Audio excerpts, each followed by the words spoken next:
Assalamualaikum warahmatullahi wabarakatuh. Halo teman-teman semua, bagaimana kabar hari ini? Alhamdulillah, semoga teman-teman dan keluarga di rumah selalu dalam keadaan sehat walafiat dan dalam perlindungan Allah Subhanahu wa Ta'ala. Amin ya Robbal 'Alamin. Berjumpa kembali bersama Ibu Fia dengan mata pelajaran matematika.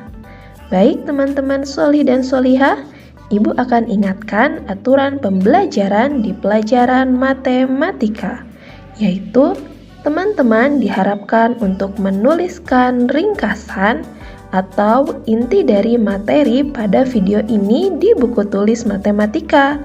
Tujuannya agar teman-teman bisa lebih mudah dalam memahami materi ini, serta tak lupa untuk menyelesaikan tugas sesuai petunjuk dengan baik.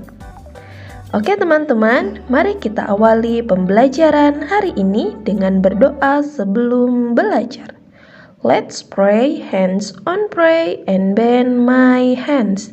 A'udzu billahi minasyaitonir rajim. Bismillahirrahmanirrahim.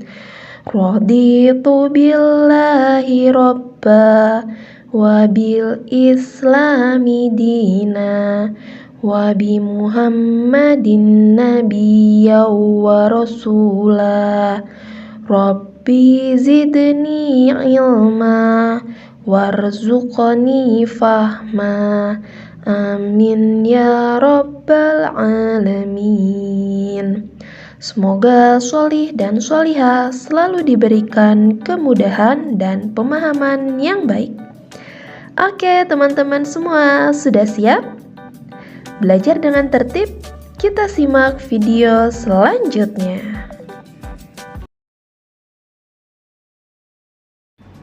Materi pada video ini mengenai pembulatan pecahan. Untuk pecahan biasa, pecahan campuran, desimal, dan persen. Pada kesempatan kali ini kita akan belajar pertama materi tentang pembulatan pecahan. Pada materi yang pertama, pembulatan pecahan biasa dan pecahan campuran. Apa sih maksudnya? Ya, artinya mengubah pecahan biasa dan campuran ke bilangan bulat, yaitu satuan terdekat. Nah, untuk mempermudah pekerjaan kalian, silakan kalian gunakan garis bilangan. Seperti pada contoh, bulatkan pecahan 4/6 ke satuan terdekat. Pertama, silakan kalian buat sebuah garis bilangan dan bagi menjadi 6 bagian. Lalu kalian tuliskan 1/6, 2/6, 3/6, 4/6, dan 5/6. Pecahan 6/6 sama dengan 1 ya. Pecahan 4/6 ditunjukkan pada titik yang berwarna merah. Selanjutnya dari 4/6 ke angka 1, kita ternyata sudah melompat sebanyak 2 langkah. Dan dari 4/6 ke 0, kita melangkah sebanyak 4 langkah. Nah, dari gambar tersebut bisa dilihat bahwa 4/6 lebih dekat ke angka 1 hingga 4/6 dibulatkan ke 1. Pada contoh selanjutnya, bulatkan pecahan 3/2/5 ke satuan terdekat. Dengan menggunakan cara yang sama, buatlah sebuah garis bilangan yang terbagi menjadi 5 bagian, yaitu 1/5, 2/5, 3/5, 4/5, dan 5/5 atau sama dengan 1. Pecahan 2/5 terlihat pada titik merah tersebut. Jarak 2/5 ke 1 adalah 3 lompatan. Dan jarak 2/5 ke 0 adalah 2. Nah, dari gambar tersebut terlihat bahwa jarak 2/5 lebih dekat ke angka 0, sehingga 2/5 kita bulatkan menjadi 0. Nah, jangan lupa 3/2/5 itu adalah 3 ditambah 2/5. Karena 2/5 kita bulatkan menjadi 0, maka dapat kita ambil kesimpulan bahwa 3 2/5 sama dengan 3 ditambah 0 sama dengan 3. Jadi, pembulatan 3 2/5 ke satuan terdekat adalah 3. Contoh yang ketiga, bulatkan pecahan 47/10 ke satuan terdekat. Yang pertama, kalian gambar ya, garis bilangan yang terbagi menjadi 10 bagian. Pecahan 7/10 terlihat pada titik yang berkedip. Kita lihat ya, lebih dekat kemanakah? Ke 1 atau ke 0?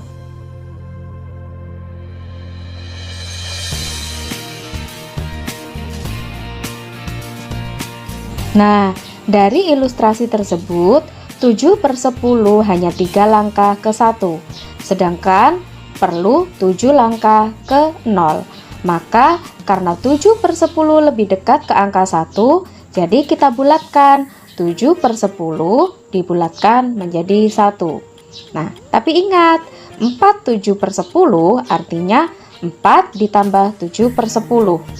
Nah, karena 7/10 sudah kita bulatkan menjadi 1, maka 4 ditambah 7/10 sama dengan 4 tambah 1 ya. Yang akhirnya 4/7/10 kita bulatkan ke satuan terdekat menjadi 5.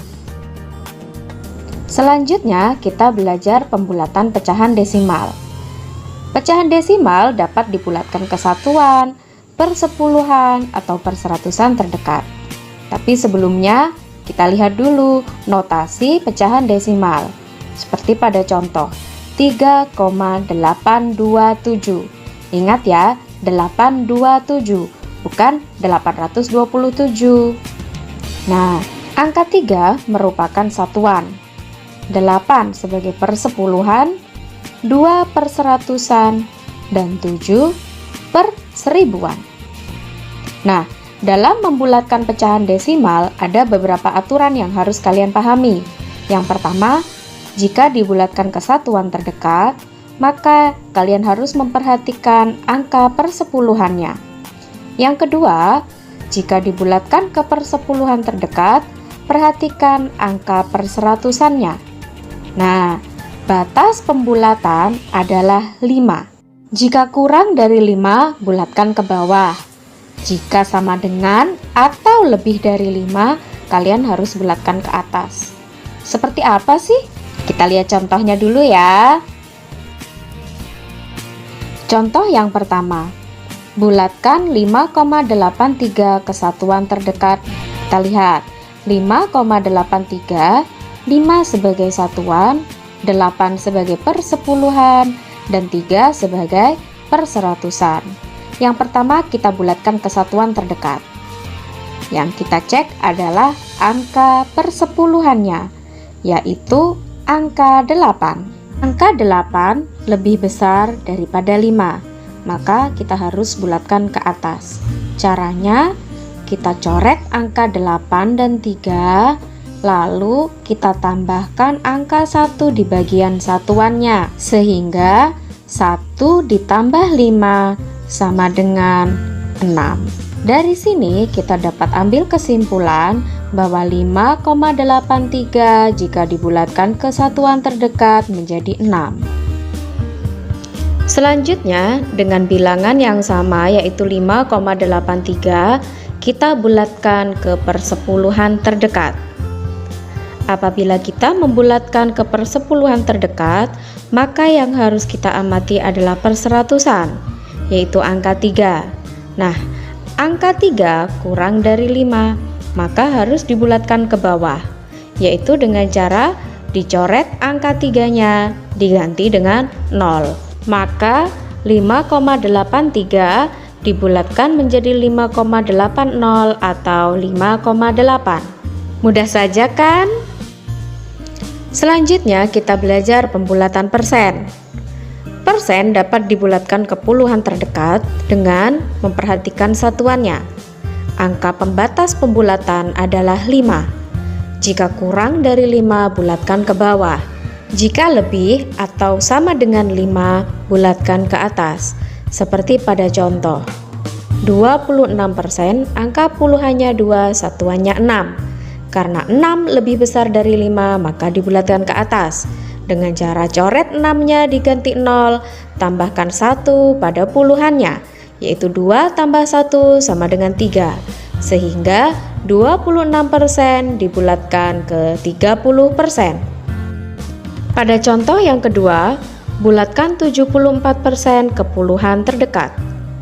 74%, 7 sebagai puluhan, dan 4 sebagai satuan. Karena 4 kurang dari 5, maka kita harus bulatkan ke bawah. Dengan cara 4 kita coret, kita ganti dengan 0. Dan tinggal ditulis saja 7-nya. Jadi 74% dibulatkan menjadi 70%. Untuk tugas hari ini, silahkan teman-teman buka Google Classroom kelas masing-masing. Terima kasih. Terima kasih teman-teman semua sudah menyimak video pembelajaran hari ini dengan sangat baik. Tak lupa untuk mengirimkan kegiatan dan tugas hari ini sesuai petunjuk di Google Classroom. Mari kita akhiri pembelajaran hari ini dengan ucapan hamdalah. Alhamdulillahirrabbilalamin.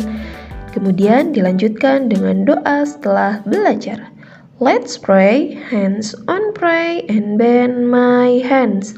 A'udzu billahi minasyaitonir rajim.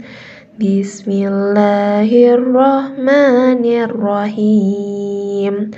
Subhanakallahumma wa bihamdika asyhadu an la ilaha illa anta astaghfiruka wa atubu ilaih.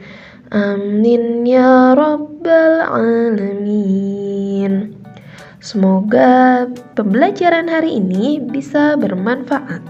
Terima kasih Sholih dan Sholihah. Sampai jumpa kembali. Wassalamualaikum warahmatullahi wabarakatuh.